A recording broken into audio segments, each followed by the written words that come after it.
Governador, eu queria falar um pouco com o senhor também sobre o projeto da saidinha, né? A gente viu que a maioria da bancada do PSDB votou pela derrubada do veto. Entre os poucos que não definiram pela derrubada do veto, estava o próprio Aécio Neves, e isso chamou bastante a atenção.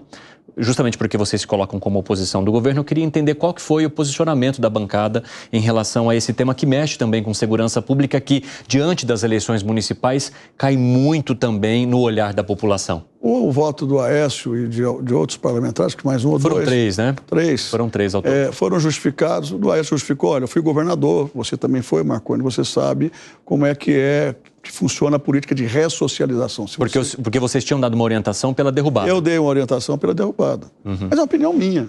E eu respeitei os argumentos e a opinião do Aécio. Ele disse: olha, se você quer ressocializar um presidiário, você precisa também dar alguma brecha. Agora, a gente sabe também que alguns levam isso a sério, quer dizer, essa oportunidade, outros não, vão para a rua e voltam ao crime. Matam, roubam, fazem latrocínio, praticam latrocínio. Então, realmente é uma situação delicada, se você for pensar de um ângulo e conceitualmente do outro, mas eu me posicionei pela derrubada do veto.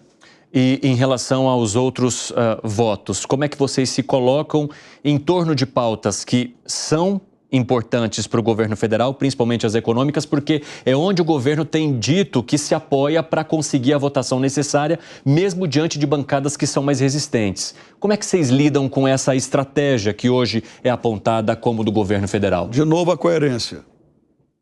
Do mesmo jeito que a gente apresentou propostas corajosas, liberais, no governo FHC, que mudaram para valer a economia e o perfil do Brasil, ao longo dos governos todos, sempre que a gente fala numa reforma trabalhista no Temer, reforma previdenciária no governo Bolsonaro, reforma tributária agora no governo Lula, a gente apoia.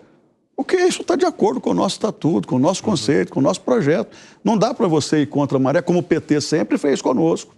O PT votou contra o Plano Real, votou contra o Fundef, votou contra a Lei de Responsabilidade Fiscal e mais uma porção de coisas. Votou contra a reforma na telefonia e etc. Nós não.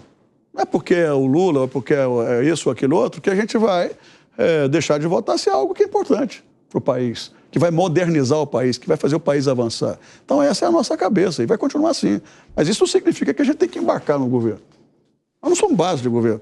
Agora, nós temos nossas convicções, nossas ideias e assim, jamais vamos votar contra o país.